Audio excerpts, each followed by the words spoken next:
Why rape is the only crime that matters to feminists. Hey, it's Prince of Queens, and did you know that men are the primary victims of bear attacks? But that doesn't matter to feminists because women are the primary victims of bear rapes. Lesai. After a lifetime of knowing feminists in my primary social sphere and a few years of relentlessly investigating and challenging their arguments, I noticed an obvious trend that I'm sure most of you have noticed too. That is, to a female feminist, the only crime that actually really matters is rape. Maybe also domestic violence against women, but usually they act like rape is basically the only crime that ever matters. Often, they'll even claim that rape is even worse than death, which is a pretty arrogant and self centered statement coming from people we can assume haven't been dead. These people take this notion so far that professional feminists like Lindy West have made a major portion of her career attacking the stand-up comedy scene because some comics make rape jokes. And when comedians say that they don't want to limit what types of jokes can be told, all she can say is, but the rape jokes is offensive to the women's. As if she can't grasp the concept of a universal ruling around humor not having any limits unless she gets to make exceptions for female entitlements. So why is rape the only crime that matters, even when being referred to rhetorically in jokes? Well, I think there's two main reasons as far as I can deduct from my personal logic and experience with dealing with these people. So I'll do my best to explain what I think they are. Yes, I am mansplaining. The first reason that women might be obsessed with rape and act like it's the only crime that matters is because they actually were raped, so they have a vested interest in its importance. I don't want to get into this one all that much because I'm sure it's really awful to be raped and these people end up with all sorts of different ways of dealing with it. I imagine some women have been raped and they end up becoming anti-rape activists, but I also imagine a lot of them end up avoiding situations where they are forced to talk about rape because it's a traumatic event for them to recap. Regardless, I don't want to speak too much about the behavior of women who legitimately were raped and why they may or may not speak about their rape as if it was a super important thing that might outweigh other crimes. Because if somebody is the legitimate victim of any violent crime, I can see why they would act like it's super important. This happened to me. It was awful. I'll tell everybody how awful it was.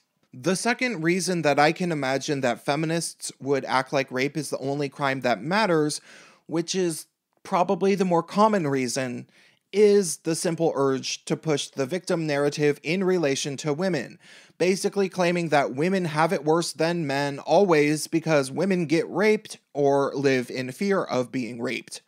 These types of feminists, I suspect, are often lying if and usually when they say that they were raped, because it seems like the women who get into this type of rhetoric have all been raped, according to them, and they talk about it frequently and casually, like they are just handling a bargaining chip, which is not how the legitimate victims of rape that I know talk about their rapes.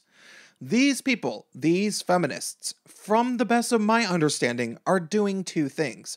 They are trying to strengthen the feminist sisterhood to make sure nobody ever doubts their narrative of females as perpetual victims so that they can collectively capitalize financially and politically that, and they want every man around them to be socially subservient. These feminists want to remain protected by the men in their lives, and therefore they begin overemphasizing their fear of rape as a manipulative, melodramatic tactic designed to stop the show and make everything about them. Almost an adult version of a temper tantrum. These feminists are deeply dishonest and selfish people, because whenever you even mention any of the several instances where men and boys suffer these days, They'll always not only become extremely defensive and make the conversation about women, but usually about rape specifically, and also often about themselves. Tell a feminist that males compose about 78% of suicides in the West, they'll say, "But the women's get raped more! I've been raped!" Tell a feminist that rape is not the only violent crime that exists, and that men are the primary victims of violent crime by a landslide, especially murder, they'll say, "I've been mugged, beaten, stabbed, and let me tell you, I would take any of those things again over being raped." Because, of course, it's all about the poor women's, and even if the woman in question is just making some or all of that stuff up entirely, she knows that she can just pile on the melodrama to play with people's emotions. After she's gone on and on about all the terrible things that have supposedly happened to her, if you insist on going by the numbers, which show very clearly that on average, women don't have it worse than men in relation to violent crime or wrongful arrests and convictions, the feminist will generally just completely ignore that. What she will do instead of just taking to heart the tangible numbers that show very clearly that men generally have a lot more to worry about in regards to their safety than women in the West, what will she do instead? Well, sometimes she will just say, "Well, who commits those crimes?" Even though we were very clearly talking about the victims and not the perpetrators. But even worse than that, what the feminists will often do is that she will make it all about themselves and their own supposed personal victimization, like I described, which again might not even be real, but they know that in today's social climate, they can paint you out to be a toxic masculinity demon if you don't bow down your head and say, "I'm sorry, Miss Fragile Maiden, that I ever doubted your victimhood." Seriously, you can be a guy who has been beaten countless times, including being beaten into a coma, shot, stabbed, kidnapped, tortured, and even raped by a man. You could be a guy that had everything that you can imagine happen to somebody happen to him, and you can remind feminists that men are the primary victims of violent crime until you're blue in the face. But feminists will gladly avoid having empathy for that male victim. And if they do talk to him about anything that he has been the victim of, it will probably only be his anal rape by another man. But will it be because this feminist actually has sincere empathy for the man? Probably not.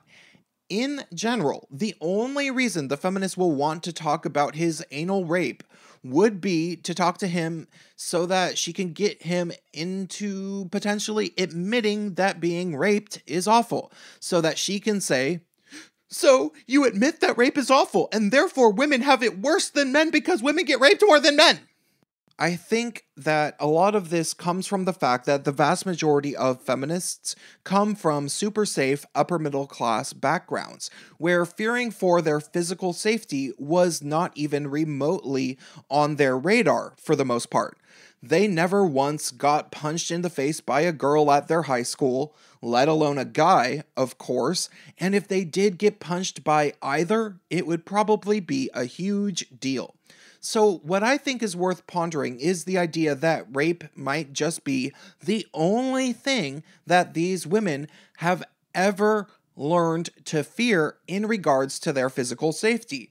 And the very idea that they might be subjected to any sort of violent crime terrifies them because they've lived in a world designed for their comfort and safety. They grew up in an environment where everybody around them made it abundantly clear that there's never an excuse for a man to hit a woman, where females probably didn't ever get in physical fights with each other, and where most of the guys they knew probably didn't get into fights with other guys.